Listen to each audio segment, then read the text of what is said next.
The second item is the recommendations from School Board President Amber Flynn regarding personnel complaint about Superintendent Dr. Terry Brenner.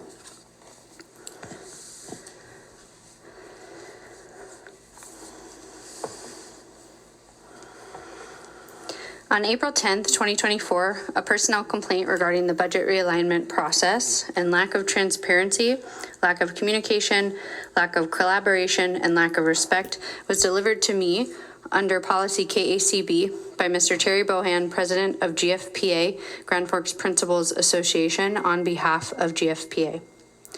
Pursuant to policy KACB, I investigated the complaint. I began by requesting documents to review. I then scheduled interviews with pertinent administrators and directors. Throughout the investigation, I reviewed numerous internal documents and videos and audio recordings. I was still analyzing and reviewing all pertinent information today and concluded my investigation today. Pursuant to policy KACB, I am making recommendations regarding my investigation to the board for final actions. Before I make the recommendations, I will review the process, go over some findings, and my conclusions. But first, I'd like to state a few ground rules. I retained the services of Laura Cobb as the school board attorney throughout this process. She's present today. If there's any questions, I may ask that she assist in helping me to answer those. There will be no public comment today. The only discussion that will occur will be between board members. The complainant, respondent, or any other party will not be given any chance to speak.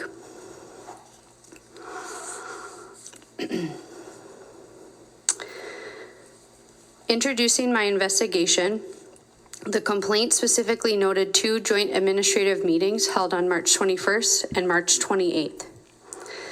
As I went through the investigation, I maintained the scope of this process. I reviewed relevant board policies, procedures, and law, which are outlined in the investigative report.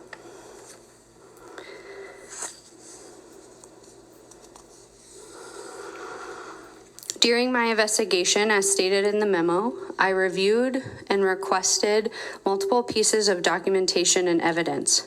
The district and or other provided myself with records and relevant information which are listed in the investigative report.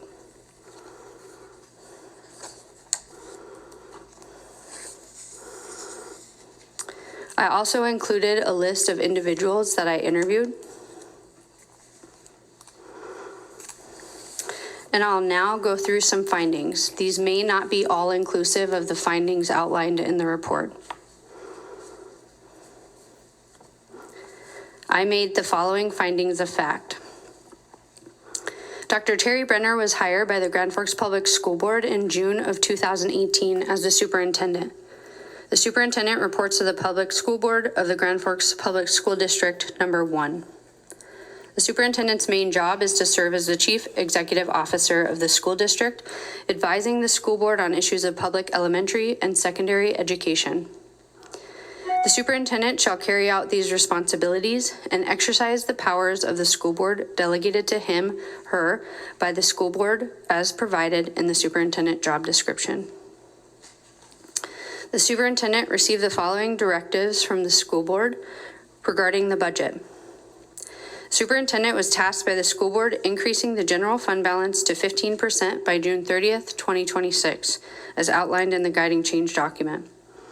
Superintendent was not given specific directions on how to achieve the 15% goal, and this was left up to the superintendent's discretion, as the superintendent is responsible for all aspects of school operation and may delegate responsibility and authority as necessary, as outlined in his job description and policy BFA.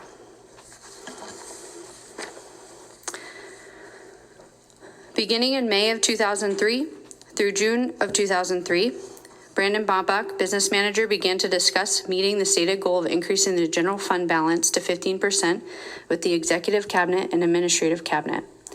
The Executive Cabinet is made up of Superintendent Dr. Terry Brenner, Associate Superintendent of Secondary Education Catherine Galach, Assistant Superintendent of Elementary Education Matt Bakke, Brandon Bobach, Business Manager, and Griffin Gillespie, Director of Human Resources. The Administrative Cabinet is all of the individuals in the Executive Cabinet, with the addition of Director of Career and Technical Education Eric Ripley, Chief Academic Officer Amy Barch, Director of Buildings and Grounds Jonathan Elwine, Executive Director of Special Education Dr. Alyssa Diedrich, and Activities Director Mike Biermeyer. In the fall of 2023,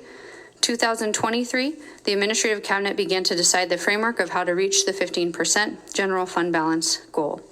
At this time, Mr. Baumbach prepared thorough spreadsheets that detailed every district's building expenses. The spreadsheets were presented to each principal about their specific building and the Mark Sanford Education Center. Activities were also included in this exercise. The activities under Activities Director. The superintendent, Dr. Brenner, with support from the Administrative Cabinet and principals, gave clear directives for all administrators to follow, including each building or department outlined needed to cut 5% of that building department's budget for the upcoming school year 2024-2025. There were going to be no non-renewal by reduction in force for any certified staff members, and certified staff members may be reassigned to other areas in which they were certified. The administrators were to try and stay as far away from the classroom experience as possible. The administrators were to try to provide other job opportunities to classified staff members that may lose their current classified position for the upcoming school year 2024-2025. Each administrator needed to look at their own building or department efficiency, and this was stated as looking at your own backyard first. Lastly, administrators were not to visit with teachers or other staff to get their input, which was unitedly supported. The Administrative Cabinet began to schedule additional meetings dedicated solely to the budget realignment process. The meetings were scheduled for the second Monday of each month at 4:15 p.m. The thought was these budget meetings would be prior to the regularly scheduled school board meetings. Dr. Brenner, sometimes without notice, was absent from several of these meetings. The meetings were moved from the second Monday to the month to Wednesday instead. The Administrative Cabinet had to stop work at times due to Dr. Brenner's absence, but Mr. Baumbach met with Dr. Brenner and gave him general updates about the budget meetings if Dr. Brenner missed a meeting. It was stated and was very clear at the beginning and throughout the process to all principals, directors, and administrators that Dr. Brenner had final say in any recommendation put forth by the principals, directors, and other administrators, and that the superintendent could override or choose not to consider any input or recommendation given by the principals, directors, and administrators. It was effectively communicated that Dr. Brenner was the final decision maker. A color-coded system known as the stoplight document or budget efficiency worksheet was used throughout this process. Green coded reductions that were most aligned with the district's articulated goals, objectives, and collective commitments, and were practical and allowed more efficiency without significant anticipated repercussions. Yellow were those that had merit and align well with the district's articulated goals, objectives, and collective commitments, may have some challenges but were manageable. Orange coded those that created significant challenges as they pertain to the district's articulated goals, objectives, and collective commitments, and implementation would be challenging yet doable and require careful planning and consideration. Red coded reductions were those that would pose significant obstacles as they pertain to the district's articulated goals, objectives, and collective commitments and would require substantial programmatic overhaul, which would create significant programming loss or deficit. The district's strategic plan and mission were reviewed as part of the district's articulated goals and commitments. Through evaluating all possible reductions, it was natural for principals, directors, and administrators to informally compare district programming to that of other schools across the district. However, it was never a stated directive by the administration or Dr. Brenner to compare programming in other districts. On January 16th, 2024, the Administrative Cabinet took their Budget Efficiencies Worksheet, reviewed, analyzed, discussed, and ultimately gave their own color codes to provide each concept from each level. Additionally, I forgot to mention that Twining was separate as a level on its own. In early February 2024, each building and department presented at a joint administrative meeting to the rest of the joint administrative group. The group was instructed to evaluate other level concepts and provide feedback on the proposals for reductions. A tool to help the administrative group evaluate other department concepts was a blind survey. The survey results were collected by the Administrative Cabinet and sent out to the joint administrative group later. Through the budget realignment process, Dr. Brenner had stated that he had been engaging school board support for the proposed reductions, and Dr. Brenner communicated to the joint administration that the budget goal of 15%, how the budget goal would be attained, and it was not a board decision, but an administrative decision. Throughout the budget realignment process, it was understood by all administrators, directors, and principals that the budget realignment process and discussions were hard. Due to the sensitive nature of realigning staff members, jobs, and dealing with big decisions where people's work would be impacted. It was acknowledged by all, including Dr. Brenner, and communicated to the principals that the members of public would likely speak out against proposed realignments, but that the administration had to progress forward with realignments despite public disagreement. At times throughout the process, the principals, both elementary and secondary, communicated to their direct supervisors, Mr. Bakke and Ms. Galach, that they had concerns about whether final reductions would be carried forward or not.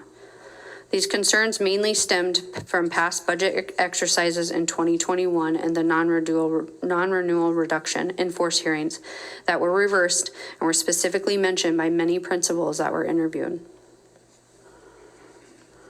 Throughout the realignment process, some principals asked if the 15% general fund goal had to be completed by 2026 or if the goal could be met through attrition and a reassignment with a longer timeline. Dr. Brenner stated in response, not at this time, and these concerns regarding meeting the 2026 deadline were not communicated to the school board.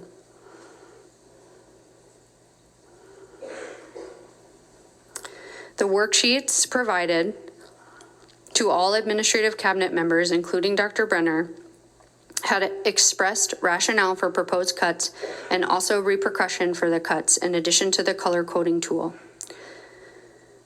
The final presentation of the proposed 2024-2025 budget realignments was pushed back.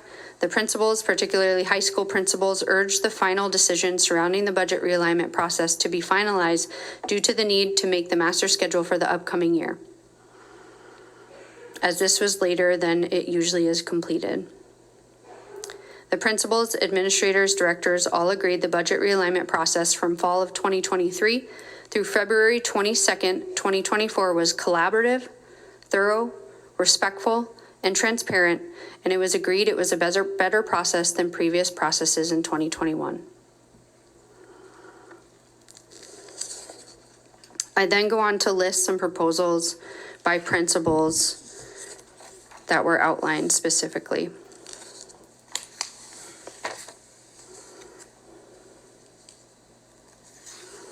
On February 22nd, 2024, a joint administrator meeting was held. At this meeting, Dr. Brenner asked those principals, directors, and administrators to meet with staff in their buildings and departments that would be affected by the budget realignment. The joint administrator group was told to meet with the affected staff members prior to the district-wide Zoom meeting that would occur at 3:45 p.m. that same day. The district discussed how to deliver the message and felt it was best to give those affected by the budget realignment the news prior to the meeting.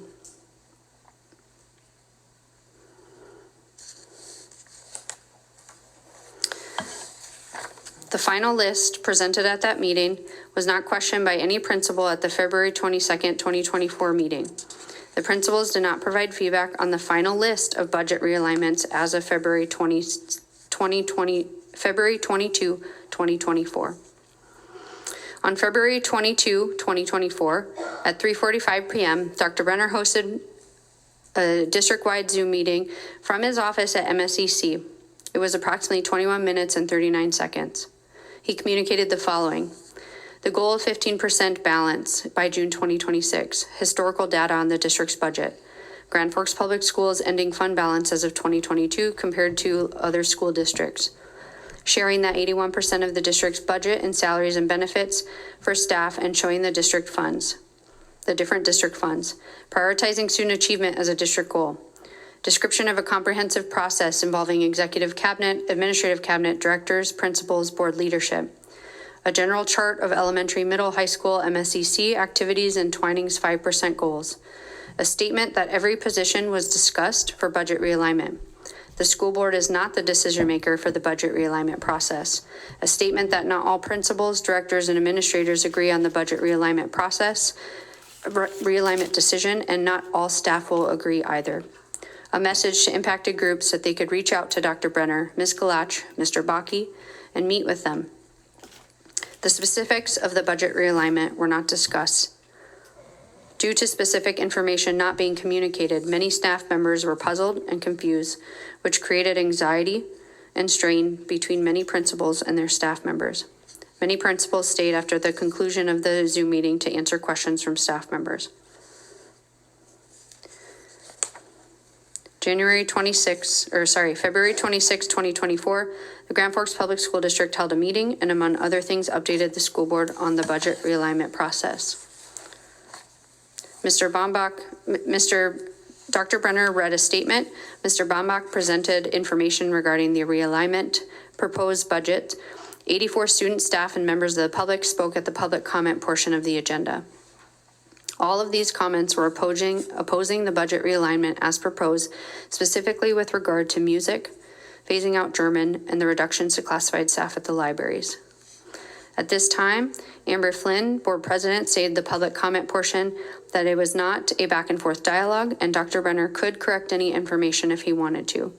Dr. Brenner did not make any corrections to misinformation that was shared by the public during the public comment portion. He did not believe that it would be best to engage in debate correcting students. After the meeting, Dr. Brenner and other administrators and school board members received hundreds of emails regarding the proposed budget realignment. Most of the emails were opposed to the realignment in music at the middle and high school level, phasing out of German, and reduction of classified staff at the libraries. Dr. Brenner, Ms. Galach, and Mr. Bakke began having meetings with staff members in music, the sale department, German, library, secondary music, and library again. Jeff Seablum only met with Dr. Brenner alone on two occasions.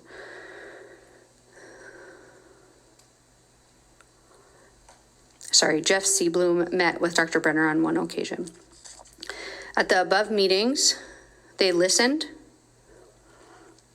They did not invite principals to these meetings, nor did they notify principals that these meetings were taking place. Dr. Brenner stated his offer at the Zoom meeting was to meet directly with impacted staff members and Ms. Galach and Mr. Bakke himself. He did not include the principals, nor did they ever ask to attend the meetings. The principals were generally aware that this would happen. However, they were not aware of specific dates and times the meetings were taking place. Nor did Mr. Bakke or Ms. Galach invite principals. The principals would have liked to be included in the meetings to counter any contentions from the impacted staff members. Dr. Brenner also did not know the principals wanted to be included. After the February 26 board meeting, the Joint Administrator Group never met to discuss the budget realignment process. At the individual levels, there was never any communication from the Administrative Cabinet with regard to the budget realignment process with specifics outlined. Dr. Brenner did not consult the principals regarding the budget realignment process at all after the February 26 school board meeting. Dr. Brenner contacted superintendents of Fargo, West Fargo, Bismarck, and Minot with regards to foreign languages and how they are offered, and music if they had one-on-one lessons. And they shared information with him.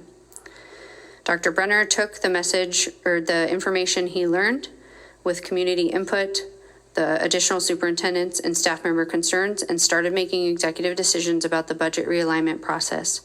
Dr. Brenner felt the need to make decisions as a timeline was looming. The timeline was in regards to a master schedule and notification of hiring processes.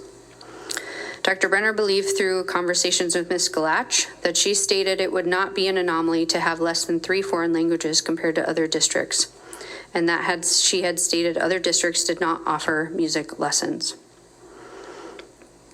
In contrast, Ms. Galach denies these statements and referenced the rationale in the budget efficiencies worksheets. Ms. Galach does not recall visiting about this topic with school board member Monty Gockler, but does recall visiting with the topic about this topic with school board member Monty Gockler, but does not remember making those exact statements. On March 21st, 2024, a joint administrative meeting was held. At this meeting, Dr. Brenner announced the district was no longer reducing 2 FTEs at the high school level, not reducing a 6/5 contract at the elementary and middle school, and 3 FTEs at the middle school level and 1 foreign language at the high school level. Dr. Brenner presented his alternative reductions in the budget realignment process. At the March 21st meeting, Dr. Brenner said, "I'm calling an audible," quote. He also stated that he was working with or given bad information previously. Dr. Brenner also stated the silent majority did not speak up and those who opposed the reductions did. Those interviewed all described the principals as shocked and angry. One principal did speak up and asked if the principals had a say in the decisions, and Dr. Brenner said no. There was no further discussion about the reasons why Dr. Brenner reversed music FTEs and foreign language FTEs, and from the principal's perspective, this was frustrating. Dr. Brenner never stated directly what bad information he was working with and did not directly state where the bad information came from. However, everyone in the room knew that Dr. Brenner was referring to information from Ms. Galach regarding high school and middle school music and foreign language recommendation. Many principals stated that Dr. Brenner was indirectly placing blame on this specific topic. On March 28th, a joint administrative meeting was held. Dr. Brenner again presented the reversal of the music and foreign language reductions. Dr. Brenner also reversed 0.7 FTE in library paras at the high schools, 0.9 FTE media para positions. Again, the principals were shocked at the reversal of decisions. There was little pushback from the principals at this meeting. There was no yelling, arguing, or profanity by either group in these meetings. Dr. Brenner and the rest of the group's conduct was professional and respectful. Since final decisions were made and released to the school staff on February 22nd and the board on February 26th, the principals trusted Dr. Brenner to carry forward those decisions. When Dr. Brenner reversed the decisions, the principals lost trust in Dr. Brenner's leadership, since the principals were the ones that formulated the realignment proposals through a thorough, collaborative, and formal process. Due to Dr. Brenner not stating the principals did not have a voice, due to Dr. Brenner not consulting the principals about his decision to reverse these reductions and stating the principals did not have a voice in the matter, the principals received the reversal as a lack of transparency and lack of collaboration by Dr. Brenner. GFPA considered Dr. Brenner's meetings with impacted staff a lack of transparency, since the principals were not invited to those meetings and were unaware of the dates and times they were held. Additionally, they were not consulted after those meetings and were not given a chance to discuss with Dr. Brenner why their recommendation should be honored. On March 27th, the Grand Forks Principal Association held a meeting to discuss their concerns about Dr. Brenner's leadership, particularly his reversal of the budget realignment process. The following was mentioned and discussed: filing a complaint under policy KACB, writing a letter to Dr. Brenner and the school board president was mentioned, going directly to Dr. Brenner was mentioned. No formal action was taken at this meeting. After the joint administrator meeting, GFPA met again and decided to write a complaint under policy KACB regarding Dr. Brenner's conduct through the realignment process, specifically in relation to the March 21st and March 28th meeting and the realignment process. There is general consensus to move forward with a complaint and sign off as an organization, not with individual names. The executive board of GFPA began drafting a letter of complaint on April 5th. On April 9th, GFPA decided to move forward with a personnel complaint. GFPA did not bring their concerns to the Human Resources Director prior to filing the complaint. GFPA also did not bring their concerns to Dr. Brenner prior to filing the complaint. Many of the principals stated they feared retaliation from Dr. Brenner if they disagreed with his decisions or brought up concerns. Principals were unable to give direct examples of retaliation for disagreeing with Dr. Brenner during this process. There were, however, specific examples that were given by some principals regarding Dr. Brenner making decisions without consulting the principals, and in some cases, staff members bypassing the hierarchy promoted by policy. The incidents that were discussed all took place beyond 180 days ago and are not recent and do not meet the definition of retaliation. Therefore, they were not discussed with Dr. Brenner during his interview. Two principals stated they could disagree with Dr. Brenner and felt comfortable doing so, at least in one-on-one settings. Additionally, to provide context, on February 26, 2021, the elementary principals wrote a letter to the executive cabinet expressing their concerns with the budget reductions during that time. The elementary principals never received any response from that letter from the executive cabinet. Dr. Brenner did not recall receiving the letter. Ms. Galach stated the letter rang a bell, but doesn't know what was done. Dr. Brenner and Ms. Galach were the only members of the current executive cabinet at that time that are currently still in the district. Based upon the above findings I just read, I am making the following conclusions. Relevant policy and law, Policy DE of the Grand Forks School Board Policies, Policy CAAABR, and North Dakota Century Code 15.1-14-04 and 15.1-14-01 were reviewed in my decision.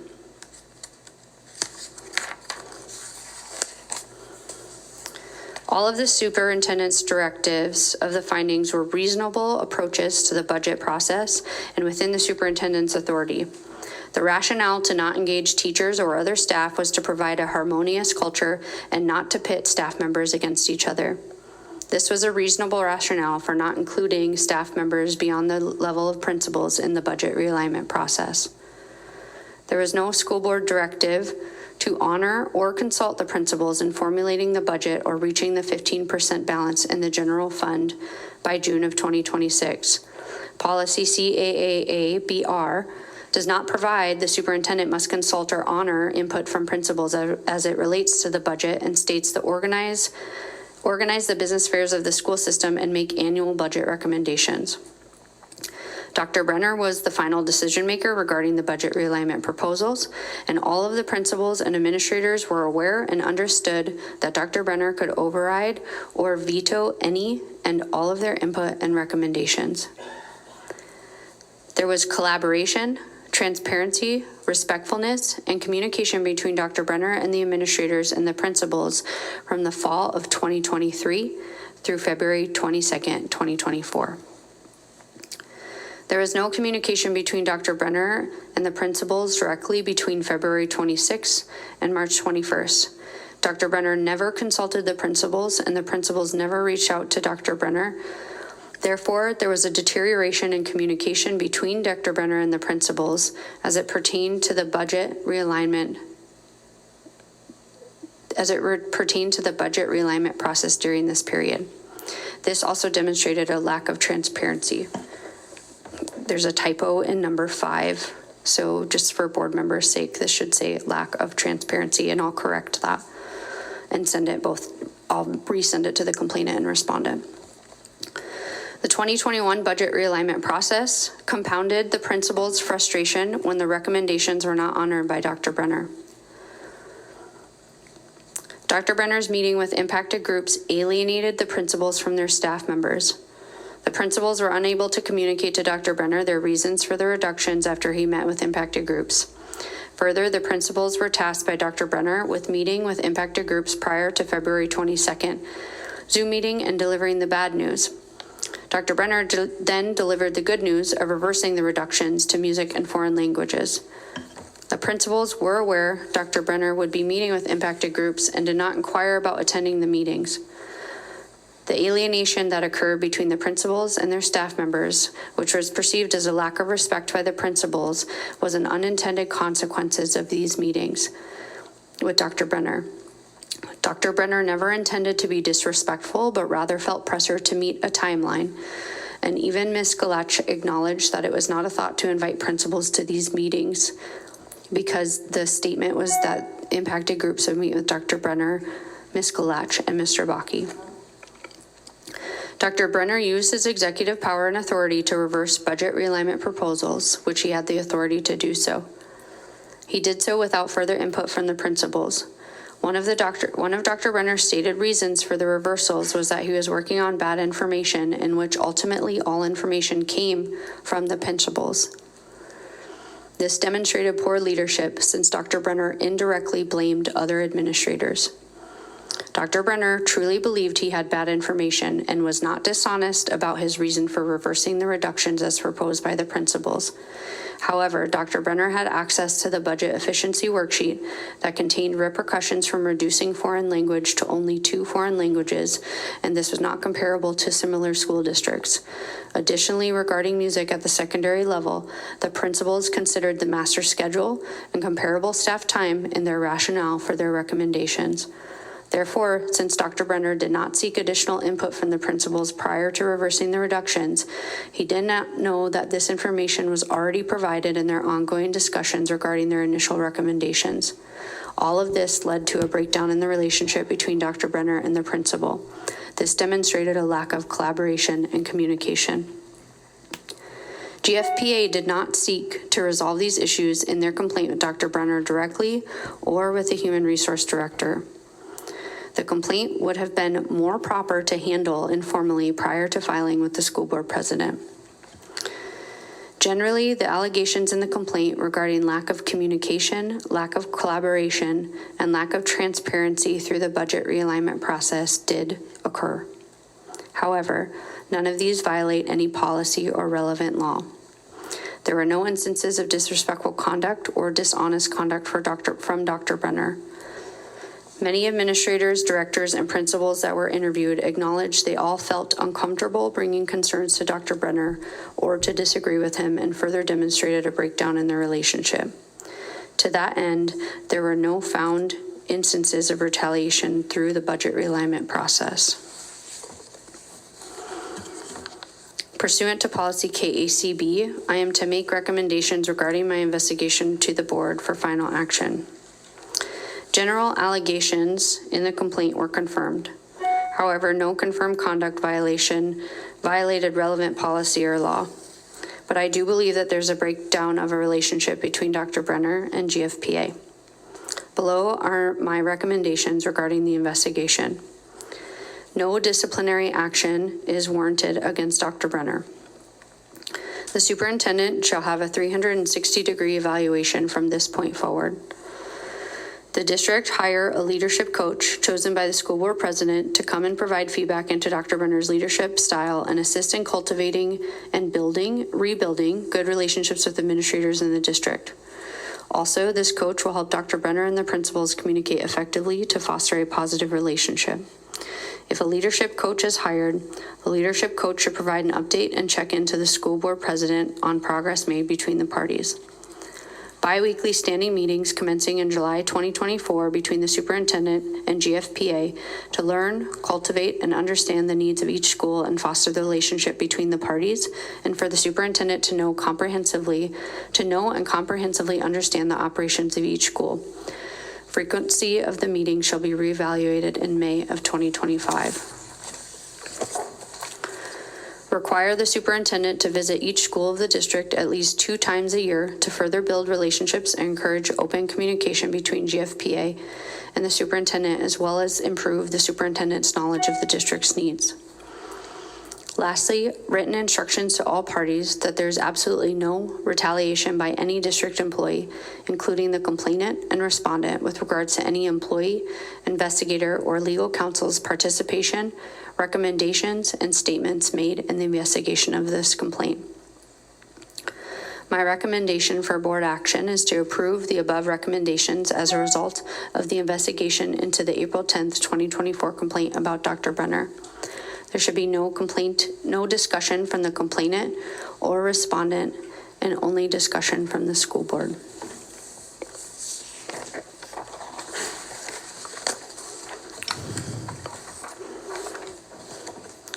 Does anyone have any questions or comments at this time? Questions? Go ahead. Clarifying question. Recommendation number 2. Could you define in a bit more detail 360-degree evaluation?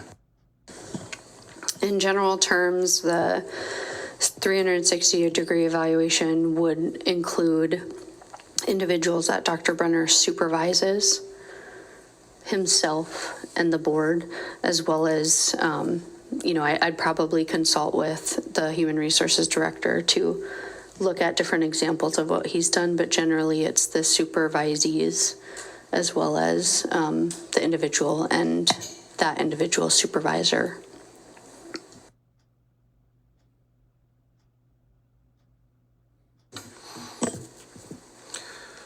When I read through this late this afternoon of the investigative report, pages 1 through 19 are clearly very, very thorough, very time-consuming investigation. So I appreciate you doing that. I have a couple of minor disagreements on pages 1 through 19, just because I was in some of the meetings and I remember them a little differently, but they're minor and really aren't worth bringing it up. So I think that all is fine. I have a couple questions about the recommendations. And you realize I sit in senior citizen corner with Bill and I don't know why, if they did that on purpose, but both of us have gone through a lot of things through a lot of years, and most of the time it revolves around communication issues. It ends up, in my experience, when things happen, it's communication issues more than anything else. I'm wondering, are there any other district employees that have 360-degree evaluations currently? To my knowledge, no. And so my follow-up would be, and I mainly bring this up because I know in the medical realm, those kinds of evaluations are going by the wayside. They're not felt not to be as effective. Why would we do it just for the superintendent? Would we do it for other leadership in the district? Would be my question about that. And I have another question. I'll let you answer that. My thought to that was at any time the superintendent evaluation committee could decide a different process, but I think for the first year, given this, it would be appropriate, and then we could discuss if this is an appropriate method we wanted to trickle down in our district or not. I just bring it up because I know we've discussed it at Superintendent Evaluation Committee for several years. So thank you for that. The other one is just on number 3, the leadership coach. And I just wonder, because I had leadership coaches when I was the president at All True. Why the decision of having the school board president pick it? Why not have a mutual decision with Dr. Brenner and others as to making sure that it's a coach they could all work with, and just the thought process on that? I think because I gave the recommendations, it was just put in there as, I might do the job to kind of do some vetting and things like that. But I think it would be a fair process to have say by all parties. The Principals Association has 28 members, so do you take a unanimous vote, or what? So I think maybe there's some oversight there for the process, but I'd like to see agreements on we're okay with this. And in fact, I put that in there specifically because I don't see a leadership coach as punitive necessarily, and in fact a lot of organizations and businesses are now including leadership coaching in contracts. And so I thought that would just be a good time to include that. And that would also be included for the principal's benefit.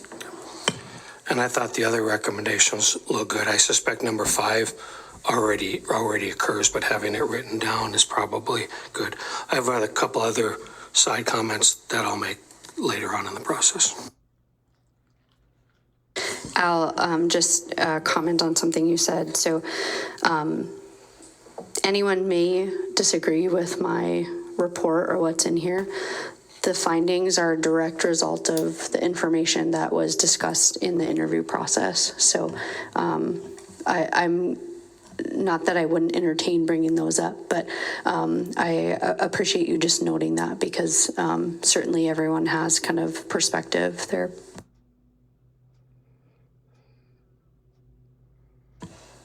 Before I launch into some other comments, I just wanted to comment about the 360. So in this last board self-assessment, I gave us a rating of poor, I believe. I can't remember the rating anymore, and I said that I thought that we were not getting the feedback that we needed from other stakeholders about Dr. Brenner. And I think as a member of the Superintendent's Evaluation Committee, this time and other times, I've often felt that we needed a broader look at what people are feeling. And I had learned of a survey called the Vital Network Survey that the district already is doing.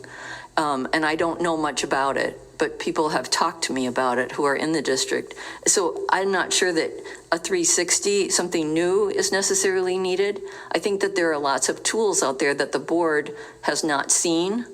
And so maybe as board president, you might look into the different surveys that are available. I'm just going to take some of Dr. Lund's comments too. My worry about the coach is at what cost to the district in terms, I don't know how much a coach costs, but I will save other comments for later. I appreciate the information regarding the 360 review. I think while the investigative process is outlined in KACB is done very much in isolation by the board president, my hope is that the recommendations provided are not done in isolation, and that if the board wanted to move forward with a 360-degree evaluation, my hope would that be for something like that, that would be passed to the Superintendent's Evaluation Committee to determine what that process looked like. But the 360-degree term is essentially to have broader feedback. In relation to a leadership coach, I certainly understand being financially fiscally responsible, but I also think that it provides a good benefit to our district to have some good coaching and leadership. So that again would be something that would be brought to the table. That my plan is not to do that in isolation. So some of my other questions were, so the investigator, I think you mentioned at the beginning, the investigator is Laura Cobb, is that correct? That's incorrect. I was the investigator. Laura Cobb provided legal counsel and provided guidance for the scope of the investigation, but I completed the investigation. Who interviewed? I did. Okay, thank you. And so my general comment is that I wanted to share is this. I also have had a lot of work experience, sitting on this side of the table, and I found this very challenging to be given a packet at 4:40 when I had, at that time, 6 clients with me in the office, which is why I got here at 5:32. And so I couldn't really look it over, so I appreciate you taking the time to read through it. This to me is monumental for several reasons. One, we're talking about the superintendent of the Grand Forks Public Schools, and I had literally little time to look through it. And I'm a very speedy reader. I'm a fast reader. I just worry about making any decisions that quickly about someone of Terry Brenner's stature and his role in the district. I want to make good, sound decisions as a board member. So I feel a little crunched in terms of time pressure. And I just feel like I have to say that. Can I respond to that? Yeah. As outlined in policy KACB, the board president is directed as the investigator and the decision maker if the policy or if the investigation was substantiated or not. So the board's role in that, the board didn't have a role in that. the board is here to make recommendations as a result of my findings and conclusions from the investigation. If you believe that policy should change, then that would be a separate conversation, but that was the process that was outlined. My goal is not to provide a copy of the report an hour before the meeting. In full transparency, I have a big surgery on Thursday, and in addition to that, I just lost my train of thought. That's why I wanted to go through the report at the board table.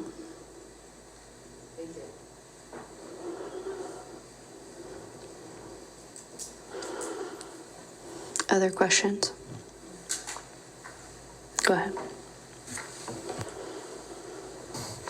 I have just a couple footnote comments about it. One of them is regarding policy KACB. I do think that I think I like the policy. I think it's critical that any employee has the ability to raise issues in whatever district, organization, whatever, and I think that's critical. I don't think that should be changed.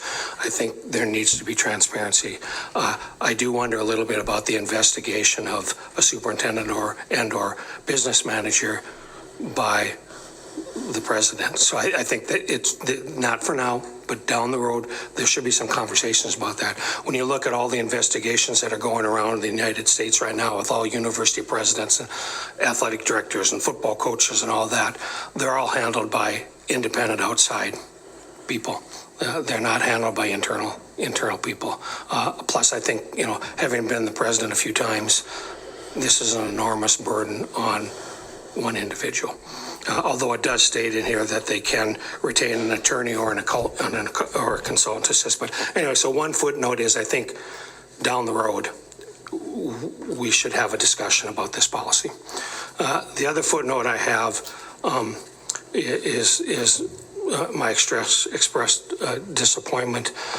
It was in mid-April that I got a communication from a newspaper asking about, did I get a letter from a group complaining about the superintendent? And clearly somebody leaked information. I don't know who it is. I don't really care who it is who did it. But I mean, this is the kind of investigation that should be done. There's a time for transparency and there's not a time for transparency. And at the beginning, it's not a time for transparency because I think there were probably 8 out of 9 board members who had no clue as to what the person was asking us about. One probably did because she had gotten the letter. And so I'm disappointed that it was leaked out. Again, transparency is fine, but it should have occurred now, not back then. I thought the leak must have been very unprofessional. I'm really saddened that kind of happened. So that was my 2 footnotes. Thank you.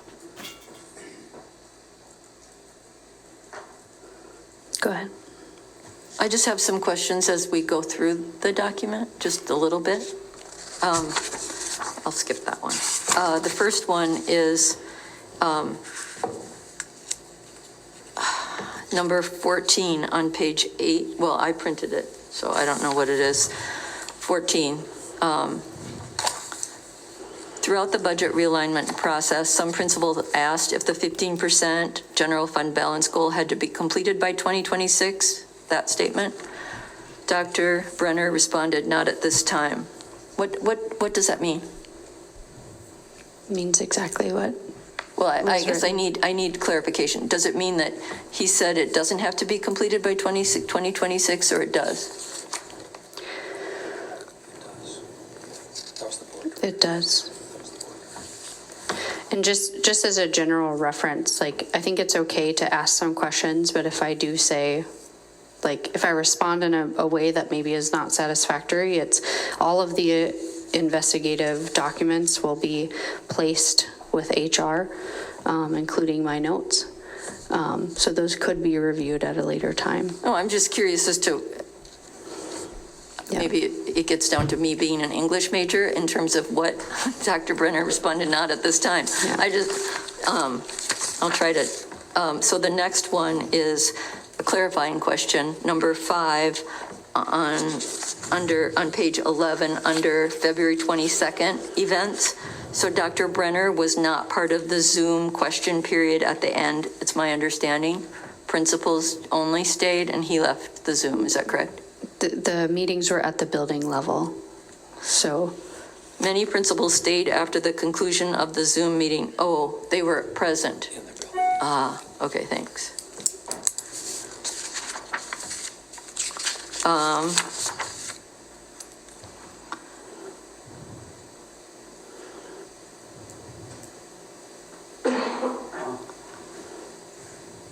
I also feel that on number 5, page 13, with regards to the foreign languages and the music lessons, whether that was too late in the process for Dr. Brenner. I mean, I guess that's more of a comment.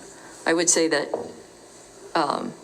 if there were conversations with music faculty at the high school, for example, those teachers would have known that there were one-on-one lessons within Fargo, West Fargo, Bismarck, and Minot. So that kind of, for me, gets back to the whole process of not reaching out to stakeholders through this. And I understand that Dr. Brenner wanted to save those conversations, but if those conversations had been held earlier in the process, there would have been more information, I'm sure, from those teachers about music lessons in other districts. Sure. I would maybe just caution you, Cynthia, that it's probably not a time for what-if scenarios, and that was indicated that was a universally supported process, not to reach out to staff members. Yep. Go ahead. The 6 recommendations is the GFPA and Dr. Brenner privy to those, and are they accepting of those? GFPA and Dr. Brenner were given a copy of my investigation.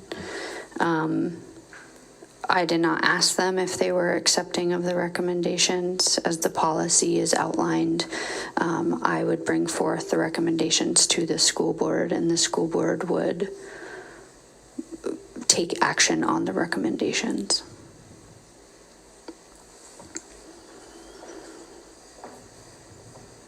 I did ask some questions during the interview about possible recommendations, if that helps. Go ahead. How do you ensure number 6?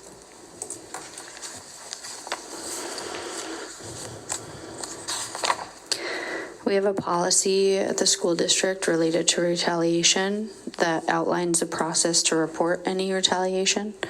So I don't know that we could, be at every building or every conversation to ensure that that doesn't happen, but it was stated multiple times throughout the investigative process.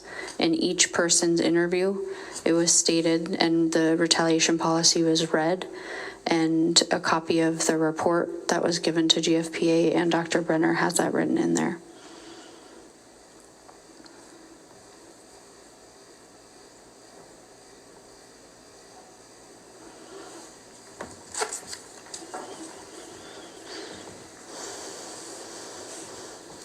Other comments or questions?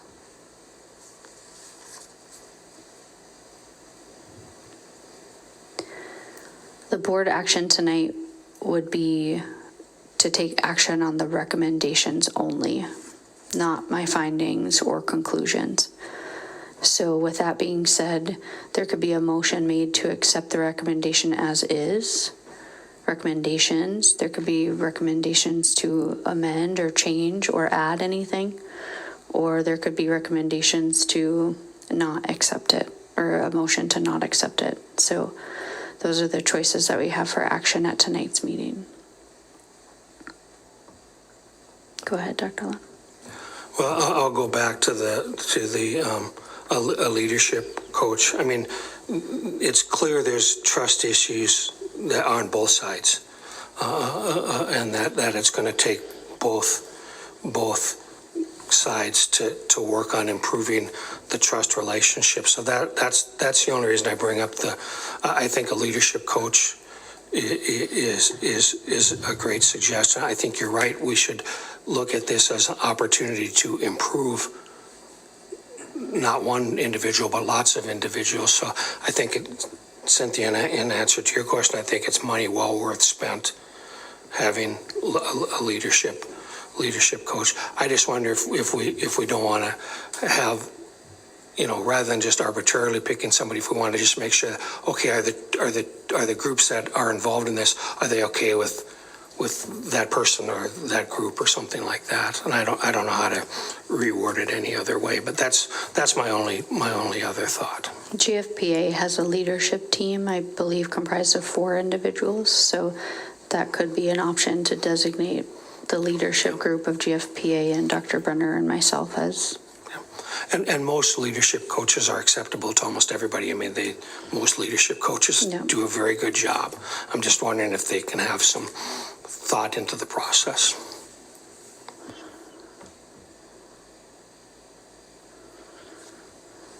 Josh, did you have anything? Bill?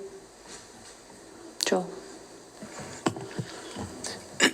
First of all, sorry for my tardiness.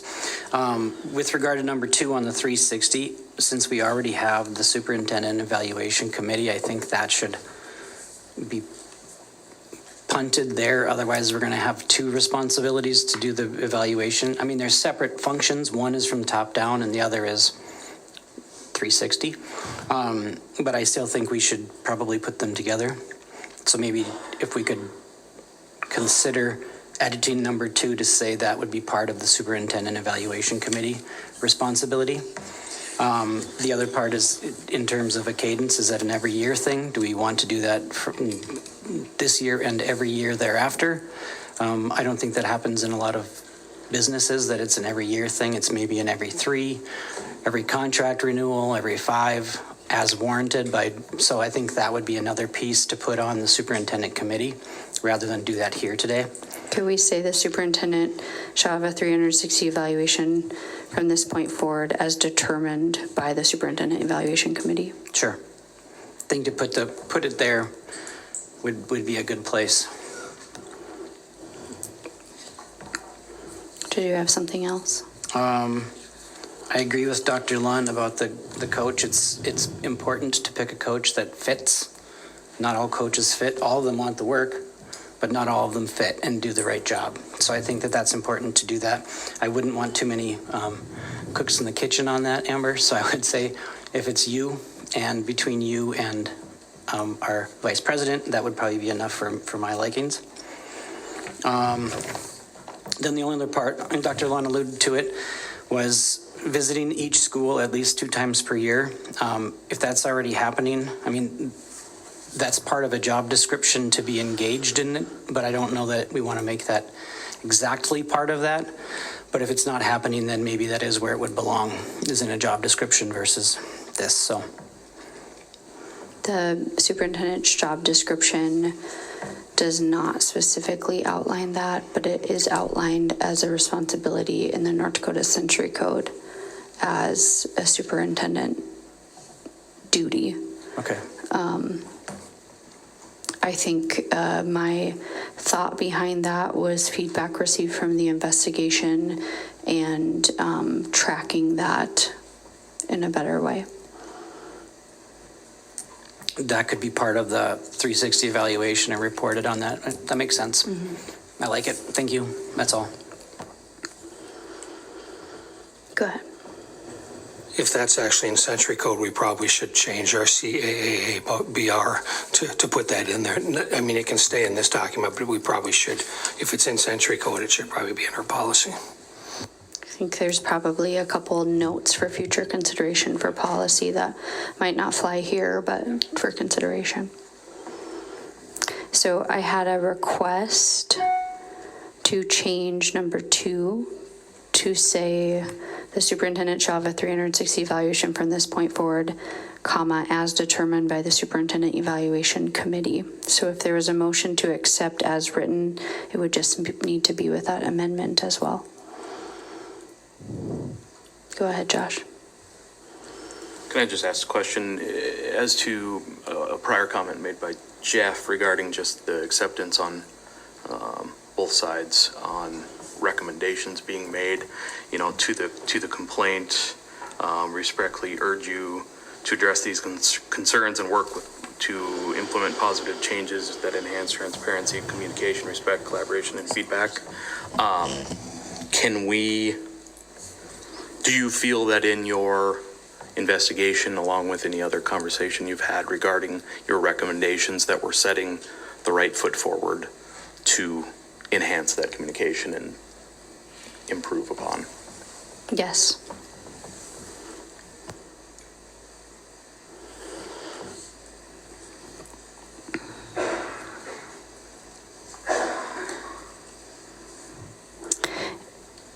Monty, did you have any comments? Thanks, Amber. I would say I appreciate all of the time that this has taken, and I appreciate the ability to join via phone. I think in regards to the 360 evaluation, I think we can reach out to North Dakota School Board Association for assistance on that. And I do think that placing the drive of the 360 evaluation within the Superintendent Evaluation Committee is a good spot to place that. And I do think, I know we've talked, I've been on that evaluation committee with Josh, I know we've talked about initiating the 360 evaluation, and I think it's a great recommendation, and I think it's time to put that in place. Thank you. Thank you. If there's no other comments, I'd seek a motion for approval of the recommendations with the amendment. Go ahead. Is the motion you're seeking, I should say, does the motion you're seeking also have any amendment to number 3? We've had some conversation about chosen by the school board president, mutually agreed upon. Is there any language that someone wants to suggest before we move forward? We've talked around it, but I don't think we've gotten there. I think maybe Mr. Larson was the closest. Less is more. I think if we keep it at president or president and vice president level, that's all I would want. I mean, certainly Dr. Brenner has to, to the extent he's willing to work with an executive coach type person, it's got to be a fit, because it isn't always. So I would want to make sure we get the right person in place without involvement from the Principals Association. Again, I think this will go on public statement that, I think that this process could be one in which naturally you'd want both parties to agree that the fit is okay. And by both parties, I don't mean every single principal that might be designated as the leadership team of that organization and Dr. Brenner. So I could add at the end, as mutually agreed upon by the complainant and respondent, if you'd like. If not, then, and you trust that I would just do that. And Dr. Lynn? I would suggest we just change it to school board president and vice president. Okay. I think I would hope people will continue to have common sense in that if you two pick a coach and it isn't working, that Dr. Brenner or Mr. Bohan or somebody will step up and say, Yeah. we don't think this is a fit. Yeah. I mean, I don't think we can write every scenario in some of these recommendations. I would trust you two, and then we'll go from there. And if it isn't a fit, then somebody needs to know, and then we pick a different one. So number 3 would add by the school board president and vice president.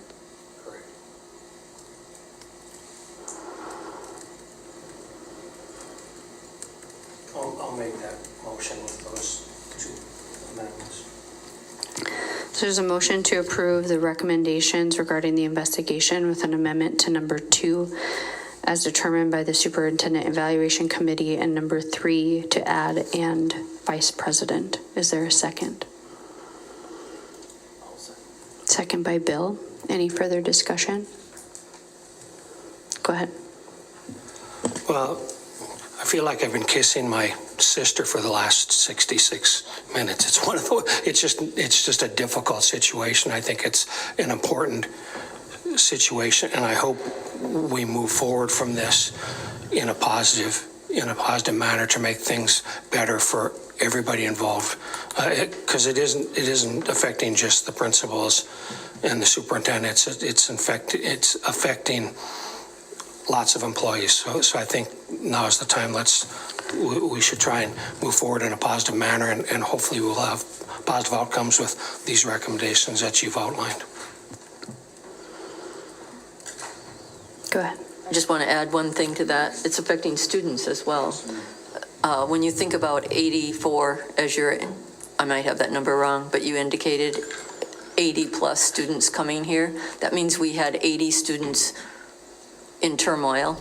And I know one in particular who met with me and I believe everybody, and he spent a lot of time studying our guiding change document and the mission of the school, and so he was not alone. And so I do think we need to remember to keep students in mind as well.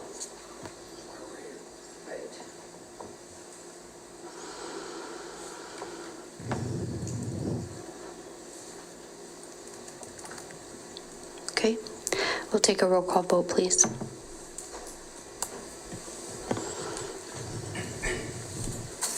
Larson? Yes. Lund? Yes. Berger? Yes. Gockler? Yes. Manley? Yes. Shab? Yes. Palmasino? Anderson? Yes. Flynn? Yes. Unanimous with all 9 board members voting yes. Motion carries. On that note, I'll just end us out in response to what you both just said. This was a very difficult process. It was difficult in a lot of ways.